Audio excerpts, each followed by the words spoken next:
I once met a pharaoh in Tiger Alley, and he gave me 4 gifts: acorns, leaves, hearts, and bells in gaffed boxes. I honestly felt cheated by it all until I realized just how valuable those gifts were, and then I cat hopped out of there and was coppering on the up and up for the rest of the day. Hello, my name is Ryan Ellis, and I am the greatest living street photographer in all of Detroit, the second greatest in the history of Detroit, second only to Bill Rauhauser, the Dean of Detroit Photography. And I'm coming to you today live from here in Metro Detroit to give you your own lens buying guide, or vintage lens buying guide, or vintage Nikon F-mount lens buying guide. No matter which way you cut it, I'm telling you which lenses to buy and when. Let's say you clicked on this video with the yearning to do photography and then suddenly tergiversated and you've turned your intentions instead toward a different grand endeavor. Well, no matter the object of your attention, it is typically best to start learning to do any given task the classic way that it is done, because traditions form from well-established successful methods and techniques. If you start off the classic way, you want to learn the normal way and then veer off from the normal into the weird in this direction or that direction. Thus and so with photography, start with a normal lens. The 50mm lens is called a normal lens. This is a 50-1.8 I have here in my hand.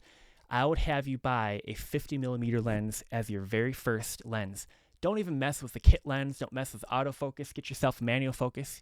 You can cut it, and then because the human eye sees it about 50mm. That's why it's called a normal lens. I think mine sees it 85mm. I've been to an optometrist. He said I have exceptional depth perception. I could be a jet fighter pilot. Maybe it's different depending on the person, but typically 50mm is normal. So that's what you see every day without the help of a camera. So with a camera, starting out or starting over in photography, get yourself a 50 as your first lens. For your second lens, and I'm going to put 2 categories into one section here, wide and telephoto, I would get you these 2 lenses here. And it's funny, in other videos where people list off their favorites, they'll do A through F like they're grading on a report card, but then the very best they'll say it's S class. I don't have the means to divvy up my lenses that way, so instead recently I went to a garage sale and got for $1 a couple of vintage Ford Viper decals. So instead of S class, this is Cobra class. So my 2 Cobra class lenses of the day today, and it should be noted, these aren't necessarily the best Nikon lenses. A number of these could maybe take the place of the 2 I'm going to list today, or 3 actually, are the 35 f2 and either the 135-2.8 or the 180-2.8. A 35 wide angle and 135 or 180 a telephoto. If I'm going out doing street photography, I know I can get this. This is a 60 to 300 lens, and that will just in one lens, don't need a second one on my side, get me quite a range. I like the optics. It's less intimidating to the public if you're using a shorter lens. If it's a very long lens, it just, for some reason, psychologically, a giant lens looks more professional than a tiny lens, even though a tiny lens might cost $5,000 and a giant lens might cost $50. Like this lens maybe cost me $20, and this tiny lens costs several $100s, but people might not know that at a glance. I like the spread here, a wide angle. I'm taking a group shot or I'm taking a picture of an entire building. And then you have your telephoto. You just have one person, they're just their face in that group, or one window of the building. It gets you that range. So the next category or the next section will be the ultra wide lens. The next one I would have you buy. So normal lens, wide, telephoto, then ultra wide.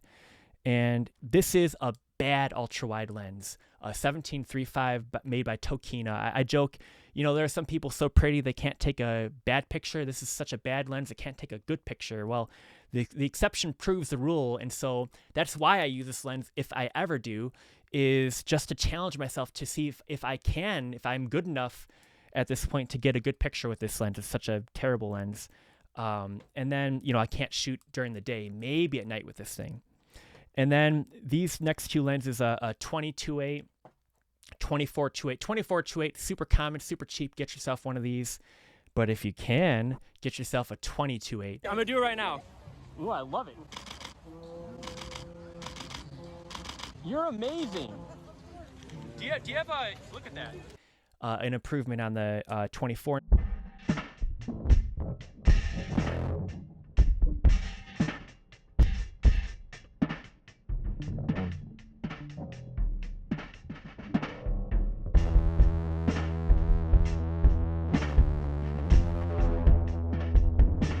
And certainly, if you find like a 24-2, I just saw the other day for a couple $100, I didn't get it, but you know, the faster the prime compared to the one you had before, it typically also comes with better optics.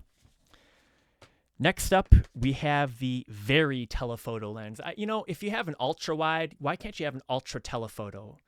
We ought to change things starting now. So the very telephoto lenses, as I'll call them today, you have the 85 to 205 here. I love this lens, has a yellowish kind of hue color cast on it.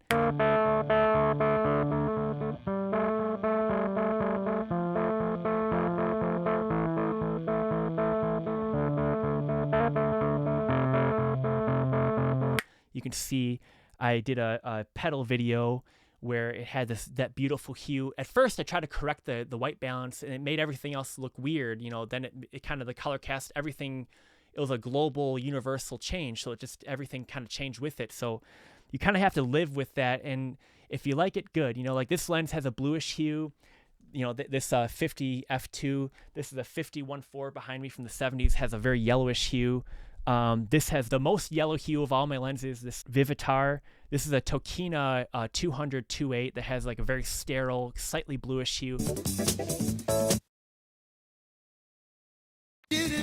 The point is, these vintage lenses, not made with computers, made with slide rules, so they have all kinds of visual timbre, character elements to them. I like these better than modern lenses because modern lenses are all the same. They all look the same. They're all sterile. They all want to go after that you know, bar chart, line chart, perfect line. You know, you think, you know, with a lot of things, you know, with audio, you want that flat response, you know, the Odyssey headphones, over-the-ear headphones, and it's kind of the same thing with it. You want that flat stereo response, but sometimes character is nice. So next up, and I should say I've taken winning pictures with this lens here, this 60 to 300 lens. This only maybe cost me $10 or $20, and just to challenge myself, this push-pull, janky-looking cheapo, no-name zoom lens, and I would take street portraits with the 300 millimeter maximum focal length, part sociological experiment and part creative challenge to myself. And I recommend doing the same in your photography because I ended up taking a bunch of pictures at won juried gallery competitions, and I got printed photos with this cheapo, one of my cheapest lenses, in the oldest nonprofit gallery in the Midwest. So go and do likewise. And then this 500 mirror reflex lens using a mirror to double the focal length, and it's stuck at f8, so it's kind of a dark lens. And the bokeh balls are donuts instead of balls. So a lot of trade-offs, but yet at the end of the day, you have yourself a 500 millimeter lens that you maybe wouldn't be able to afford. This only costs thereabouts of $100 in that range. So get yourself that. Years ago, I shot an interview in a forest with this lens. There was only one angle. I walked all around the forest where I didn't have a tree blocking the view up until between the lens and the subject and myself. I was very proud of that. You know, again, I always try to challenge myself. I never mention it, and this is maybe the first time I've mentioned it publicly, but you know, it's fun to do stuff like that just to see what you can get away with in a positive, make yourself better sort of sense. Next up, we have the Noct lens. This is a 55 f1.2. You think of Stanley Kubrick used the Hasselblad 0.95 that was used on the moon landing. He used that for Barry Lyndon. And this is not far from that maximum aperture. I love this lens. It lets you, as I say, see in the dark. This lens gets me shots in bokeh no other lens offers. Even a tele or this fun little, I'll mention later, Super 35 lens baby lens. Oh, in fact, I'll mention it now. Trick lenses for my sixth section of the video. Here we have the 8mm circular fisheye lens. Check that out. Check that out. It's made by Sigma. wonderful, you know, fisheye, makes everything to like the peephole of your door. And then this lens baby is a poor man's tilt shift lens.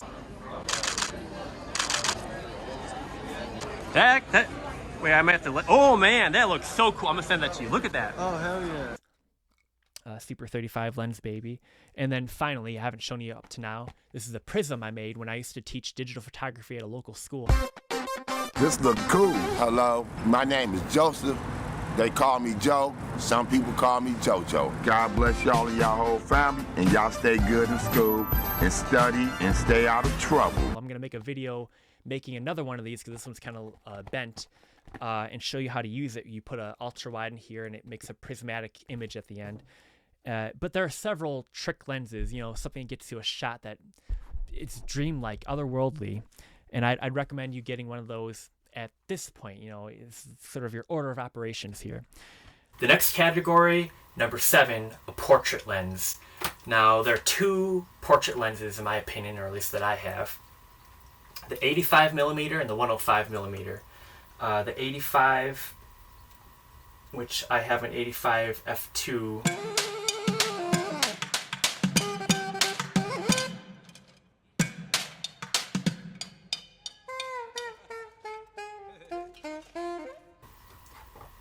Right here, and I also have an 85 1.8, which is an autofocus, which you want to hear a joke? I had a beautiful, I still have it, just right behind me, an 85 1.8. I had an assistant shooting with me one day in Detroit. We're walking down the Detroit River Walk, which was just voted the best river walk in America.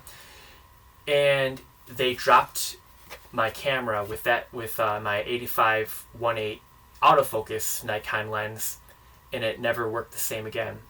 This lens, I've dropped a million times because I'm a klutz, I hate to admit, and it works as good as the day I got it. Maybe... will someone please send me lens wipes and teach me how to clean lenses, because that is my one Achilles heel, is my lenses are a bit in need of cleaning, deep cleaning. In fact, perhaps haze removal, if there is any, which I think there is, and a number of them. That is one area, you know, I can wax poetic on lens purchasing, but lens upkeep, that's another story. So maybe one of you can make me a video on how to do that. I should say, the reason I'm even making this video, yesterday someone commented on a video I was saying, you know, should you go from the D600 to the D850?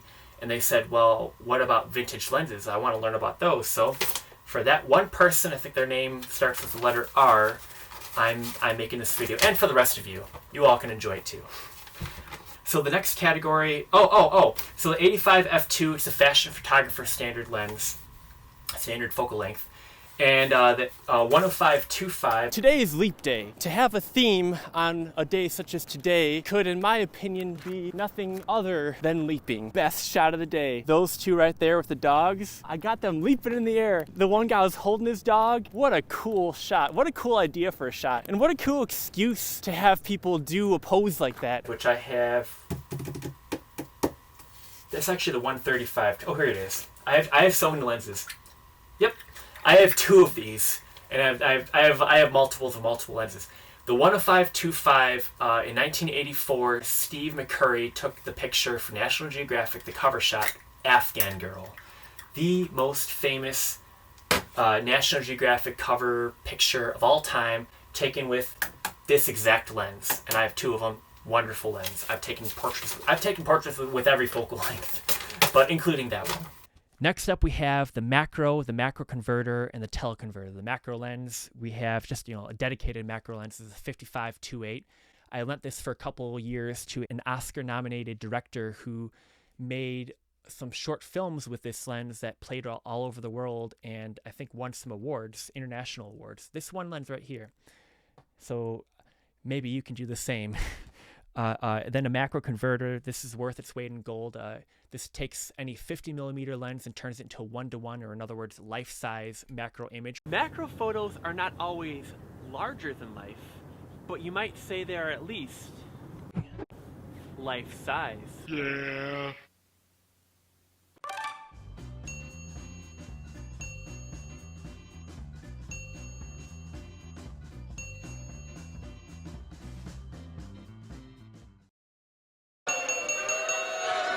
Thank you for watching this video. Now get out there and make some mountains out of molehills. In a good way, of course. Or it can be wider or more zoomed in than 50. It shortens the minimum focusing distance. This wonderful, wonderful little device right here. This one is made by Vivitar. And then you have your teleconverters, 2x and 3x. Turns your 500 into a 1000 or your 500 into a 1500 if it's 3x. The 2x will turn your 8mm into a 16, or a 3x will turn your 8mm into a 24mm. But the 2x cuts your light in half, and the 3x maybe cuts it down to a third of its original.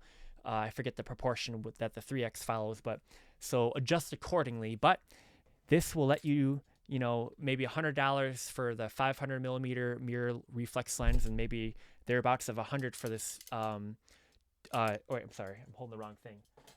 Maybe about 100 for this, maybe 50 really. No, I wasn't holding the right thing. Maybe about 100 for this 2x teleconverter. So suddenly you have a 1000mm lens for 100, or probably the same price for the 3x. So you can get a 1500mm lens for $200 just by combining these two together to get your result. Then you can do bird photography. And then finally, filling out the missing focal length gaps.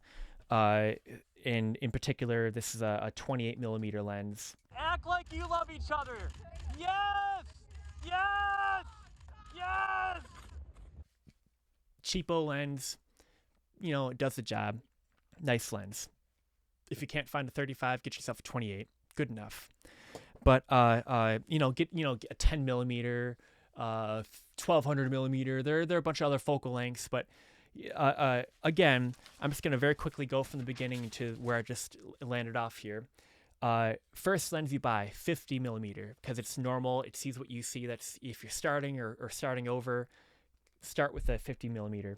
Next lens, get yourself a wide. This is a 35 f2. This is a cheapo 35 f2.8 that I got from the same person. I got this camera here with that lens. This is a 1964 lens, 1964 camera. This is also 1964 lens, 35 2.8 held together by masking tape. Brand is Caligar. If you've ever heard of it, let me know, because I'd like to know the history of this lens.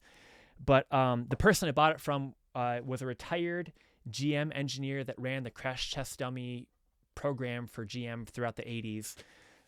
So certainly they saved a lot of lives. I've got a lot to live up to in using this lens and that camera body. I've already mentioned that before in a video. In fact, a video I made about this lens here, you can see. Here's a close focus. I'm really drinking his morning espresso at Urban Bean Co., my favorite cafe in all of Detroit.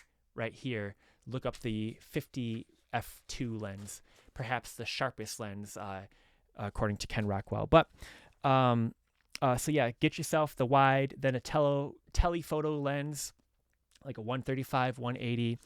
Then after the telephoto, get yourself an ultra wide. I'd go for like the 24 is very easy to find, or the 20 is even more useful than the 24. Then very telephoto. You can get these all day long, so cheap, like the 300, the 500. Like I said, this 60 to 300 costs me 10 or 20 bucks. You just got to keep looking. You'll find it eventually. Then after the very telephoto, the Noct See in the Dark, this 55-1.2, thereabouts $100. You can find them all day. Trick lenses, 8mm fisheye, 35mm tilt shift, prism, portrait lens, 85 or 105. For fashion, or if you're the next Nat Geo cover photographer. Macro converter, teleconverter, macro converter, macro, and then fill out the missing focal lengths. I guess I'll leave you with some humor as I close. A camera's favorite type of math is also my favorite type of math, geometry, because it's all about the angles. Be the change you wish to see in the world and run for local elected office. And Christians, become your local Sunday school teacher. Do not just trust the process, become the process. My name is Ryan Ellis. Please pray for me. I'll pray for America. Thank you very much for watching. Have a nice day. Au revoir.